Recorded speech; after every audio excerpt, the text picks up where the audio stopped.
इस वीडियो में देखेंगे एडुटेरिया वार्षिकांक का पेज नंबर 13 कॉलम फर्स्ट, जिसमें बात करने वाले हैं वर्ष 2025-26 में हुए प्रमुख समझौते ज्ञापन। तो इस वीडियो को एंड तक देखिए। जितने भी आपने वन लाइनर फॉर्मेट में पढ़ा है उसका हम एमसीक्यू लगाने वाले हैं। तो चलिए फिर स्टार्ट करते हैं सबसे पहले प्रश्न से। जून 2026 में भारत ने आर्थिक, स्वास्थ्य, सुरक्षा, न्याय और विज्ञान आदि क्षेत्रों से संबंधित कुल 19 समझौतों पर किस देश के साथ हस्ताक्षर किए?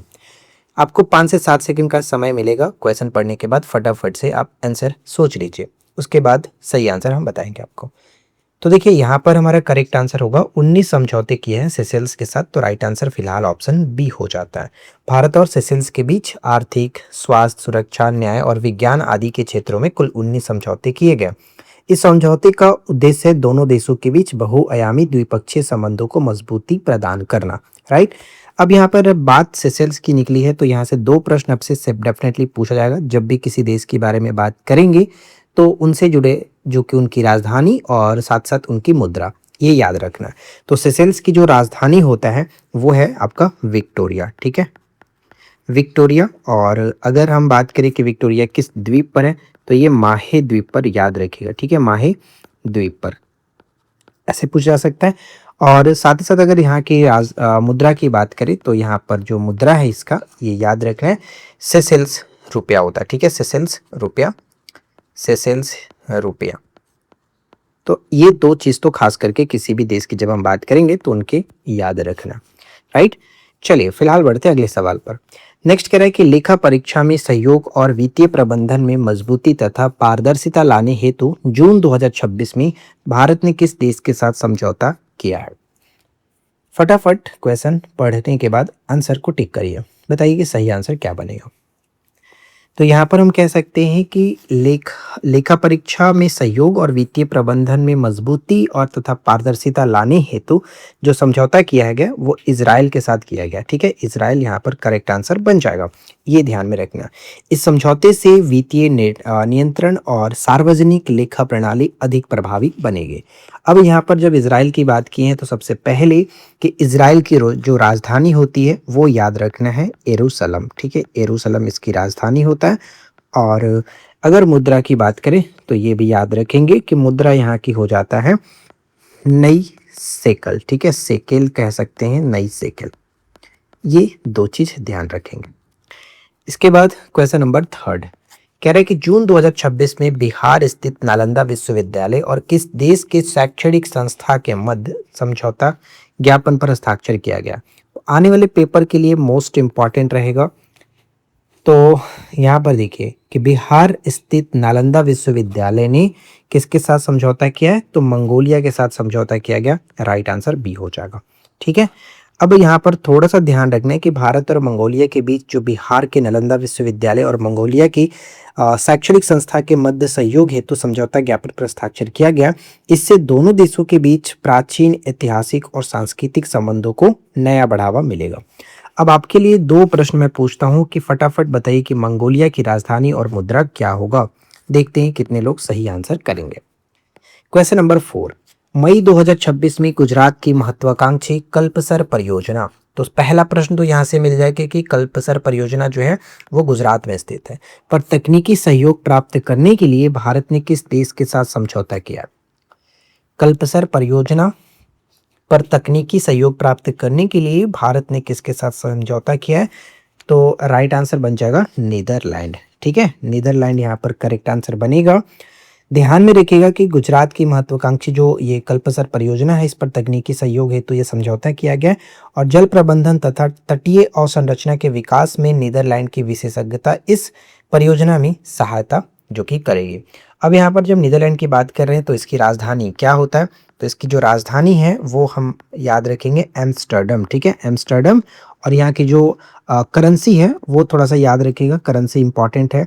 जैसे कि अभी अगर करेंसी के देखा जाए तो यूरो होता है। राइट, लेकिन पुरानी मुद्रा भी पूछी जा सकती है। तो पुरानी मुद्रा क्या था वो भी मैं आपको बता देता हूँ। जैसे कि पुरानी मुद्रा डच गिल्डर। ठीक है, डच गिल्डर करके एक था, ये याद रखना। डच गिल्डर 2002 में इसको बदल दिया गया था यूरो के साथ। राइट, तो इतना तो खास करके आपको याद रखना है। अगला सवाल है कि कृत्रिम बुद्धिमत्ता और क्वांटम तकनीक के क्षेत्र में सहयोग हेतु मई 2026 में भारत ने किन दो देशों के साथ समझौता किया? बताइए। एआई और क्वांटम तकनीक के क्षेत्र में सहयोग सहयोग हेतु भारत जो है वो हम कह सकते हैं वियतनाम और जापान के साथ। वियतनाम और जापान, राइट आंसर बी हो जाएगा। देखिए यहाँ पर अगर हम थोड़ा सा ध्यान रखें, जैसे कि अगर हम वियतनाम की जब बात कर रहे हैं तो वियतनाम, ठीक है, वियतनाम से रिलेटेड दो पॉइंट तो सबसे पहले, एक तो इसकी राजधानी और इसकी मुद्रा।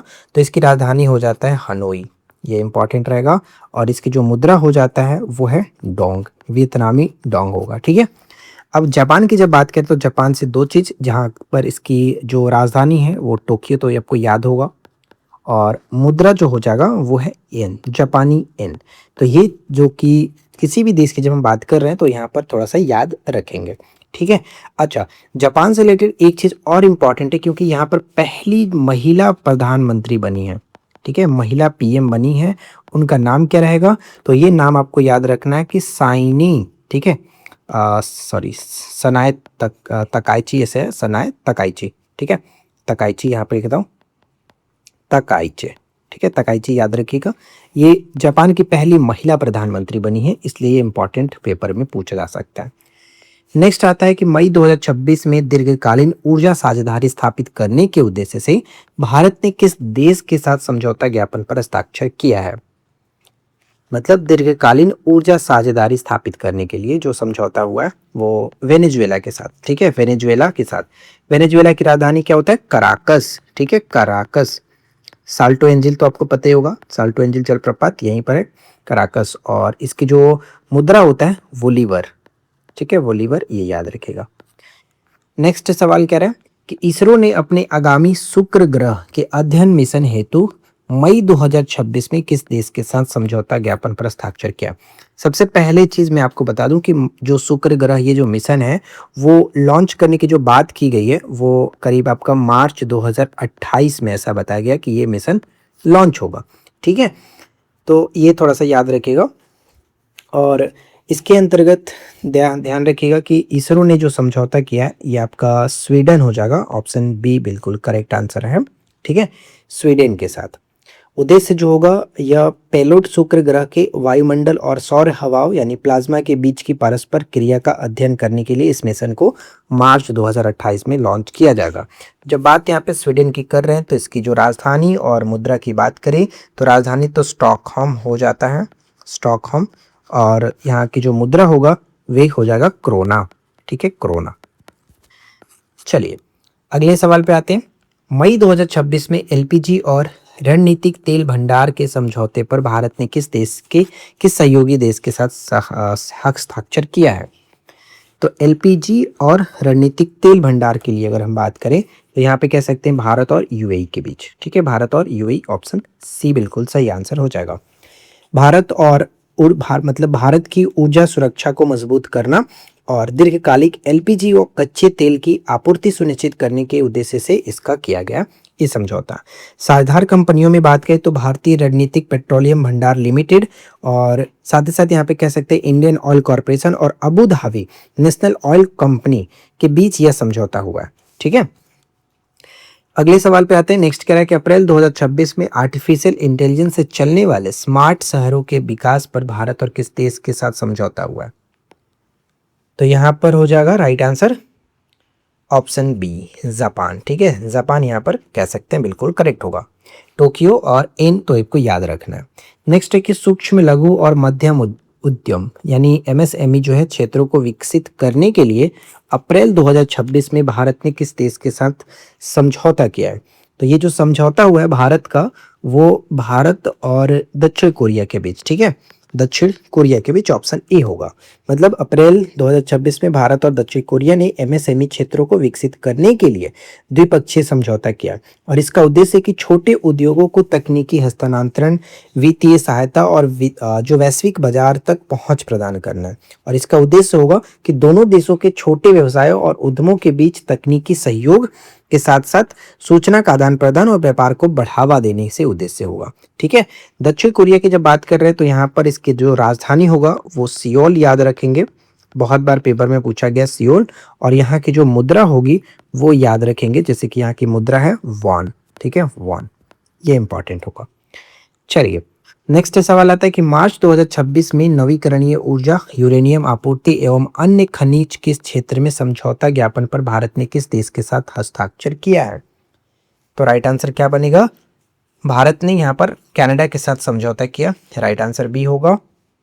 यहाँ पे ध्यान रखना कि कनाडा के साथ डील जो है प्रधानमंत्री नरेंद्र मोदी और कनाडा के प्रधानमंत्री मार्क कार्नी की नई दिल्ली में हुई बैठक के दौरान इसकी अध्यक्ष मतलब ये जो हस्ताक्षर किया गया। यूरेनियम आपूर्ति की बात करें तो भारत और कनाडा के बीच नागरिक परमाणु ऊर्जा क्षेत्र के लिए $2.6 अरब के दीर्घकालिक यूरेनियम आपूर्ति समझौता किया गया। नेक्स्ट आता है मार्च 26 में पर्यावरण सहयोग समझौते पर भारत ने किस यूरोपीय देश के साथ हस्ताक्षर किया? मार्च 2026 में पर्यावरण सहयोग समझौते पर भारत ने किस यूरोपीय देश के साथ समझौता किया? तो फिनलैंड यहाँ पर बिल्कुल सही आंसर बन जाता है, फिनलैंड, ठीक है। फिनलैंड की राजधानी सबसे इंपॉर्टेंट है जो कि हेलेंस्की, ये कई बार पेपर में पूछा जा चुका है, हेलेंस्की, ठीक है, हेलेंस्की। और देश का सबसे बड़ा शहर भी है। और यहाँ की जो मुद्रा होता है वो यूरो है, ये भी याद रखिएगा। और यूरो से पहले पुरानी जो मुद्रा है वो भी याद रख लीजिएगा, फिनिश करके था, फिनिश मार्का, ठीक है, फिनिश मार्का, या राइट। अगला सवाल नेक्स्ट आता है कि फरवरी 2026 में जनजातीय और जातीय विकास के क्षेत्र में सहयोग हेतु भारत ने किस देश के साथ समझौता किया? भारत ने किस देश के साथ समझौता किया? तो यहाँ पर करेक्ट आंसर होगा वियतनाम, ठीक है। वियतनाम की राजधानी क्या था? हनोई। और यहाँ का जो मुद्रा था वो है डोंग। नेक्स्ट प्रश्न आता है जनवरी 26 में डाक, एक्सप्रेस और लॉजिस्टिक सेवाओं के विस्तार हेतु भारत का किस देश के साथ समझौता हुआ है? तो यहाँ पर क्या कहेंगे कि डॉक, एक्सप्रेस और लॉजिस्टिक सेवाओं के लिए जर्मनी के साथ समझौता किया गया है। मतलब भारत और जर्मनी के बीच डाक, एक्सप्रेस और आधुनिक लॉजिस्टिक सेवाओं के परिचालन क्षमता बढ़ाने हेतु समझौता किया गया, जिससे ई कॉमर्स और पार्सल परिवहन को नई गति मिलेगा। जर्मनी की जो राजधानी है वो तो आपको पता ही होगा, बर्लिन होता है, इसमें तो कोई दिक्कत नहीं है, बर्लिन। और यहाँ की जो मुद्रा है वो भी एक यूरो ही है, ठीक है। नेक्स्ट सवाल है कि दिसंबर 2025 में दवा गुणवत्ता मानकों पर सहयोग बढ़ाने के लिए भारत ने किस देश के साथ समझौता किया? मतलब दवा गुणवत्ता मानकों पर सहयोग बढ़ाने के लिए, तो राइट आंसर बन जाएगा लाइबेरिया, ठीक है, लाइबेरिया यहाँ पर करेक्ट होगा। लाइबेरिया की राजधानी क्या होता है? यहाँ पर मैं लिख देता हूँ मोनरोविया, मोनरोविया, ठीक है, मोनरोविया हो गया। और यहाँ की जो मुद्रा है वो लाइबेरियाई डॉलर, एक तरह से याद रखिएगा, लाइबेरियाई डॉलर, ठीक है। नेक्स्ट सवाल बनता है कि पारस्परिक पनडुब्बी खोज और बचाव सहायता पर नवंबर 25 में भारत का किस देश के साथ समझौता किया गया था? मतलब पारस्परिक पनडुब्बी खोज और बचाव सहायता के लिए भारत और वियतनाम के बीच, ठीक है, भारत और वियतनाम के बीच। नेक्स्ट सवाल बनता है कि नवंबर 25 में राजनयिक प्रशिक्षण संस्थानों के बीच समझौता ज्ञापन पर भारत किस देश के साथ हस्ताक्षर किया? तो राइट आंसर हो जाएगा इक्वाडोर, ठीक है, इक्वाडोर, ऑप्शन ए बिल्कुल सही आंसर है। नेक्स्ट है कि नवंबर 25 में नवीकरणीय ऊर्जा, स्वास्थ्य सेवा, दवा क्षेत्र में सहयोग पर भारत ने किस पड़ोसी देश के साथ समझौता किया? ऊपर में हमने एक चीज देखा था, मैंने आपको बताया था, जो कि दवा गुणवत्ता मानकों पर भारत और लाइबेरिया के बीच हुआ है। लेकिन यहाँ पर नवीकरणीय ऊर्जा, स्वास्थ्य सेवा और दवा क्षेत्र, मतलब 2-3 चीज एक्स्ट्रा इसमें है। तो ये जो समझौता हुआ है भूटान के साथ हुआ, पड़ोसी देश है भारत का भूटान, ठीक है। और नवीकरणीय ऊर्जा की बात करें तो हरित और स्वच्छ ऊर्जा तथा पन बिजली परियोजनाओं को बढ़ावा देने के उद्देश्य से है। फिर स्वास्थ्य सेवा की बात करें तो स्वास्थ्य और मानसिक स्वास्थ्य के क्षेत्र में आपसी सहयोग को सुदृढ़ करने के लिए। दवा क्षेत्र की बात करें यानी जो वित्तीय है वो आप ध्यान रखिएगा कि भारत द्वारा भूटान को नई ऊर्जा परियोजनाओं के लिए ऋण सहायता भी प्रदान करेगा। इस तरह से बहुत सारी चीज़ें इसमें शामिल की गई है। भूटान की बात करें तो राजधानी तो आपको पता ही है, थिम्पू, ठीक है, थिम्पू होता है। और यहाँ की जो मुद्रा है न्यूगल्ट्रम, आपको याद रखना है, NGULTRUM, न्यूगल्ट्रम, ठीक है, न्यूगल्ट्रम, इस तरह से। नेक्स्ट सवाल बनता है कि अक्टूबर 25 में सशस्त्र सेनाओं के बीच परिचालनात्मक यानी ऑपरेशनल साझेदारी को मजबूत करने के लिए भारत ने किस देश के साथ समझौता किया? तो यहाँ पर हमारा राइट आंसर बनेगा ऑस्ट्रेलिया, ठीक है, ऑस्ट्रेलिया बिल्कुल सही आंसर बन जाता है। यह जो रूपरेखा होगा यानी फ्रेमवर्क जो होगा अगले 10 वर्षों तक के लिए, यानी 25 से 35 तक के लिए, ठीक है, 25 से 35 तक के लिए। साथ ही साथ यहाँ पर उद्देश्य जो है भूमि, समुद्र, वायु, अंतरिक्ष और साइबर डोमेन में दोनों देशों के सशस्त्र बलों के बीच अंतर संचालन और समन्वय को मजबूत करना होगा। ऑस्ट्रेलिया की राजधानी तो आपको पता ही है कैनबरा होता है, ये इंपॉर्टेंट रहेगा कैनबरा। और यहाँ की जो मुद्रा है वो है ऑस्ट्रेलियाई डॉलर, राइट, ऑस्ट्रेलियाई डॉलर। अगला सवाल आता है, सितंबर 25 में पहला सीमा पार रेलवे संपर्क स्थापित करने के लिए भारत ने किस देश के साथ समझौता किया?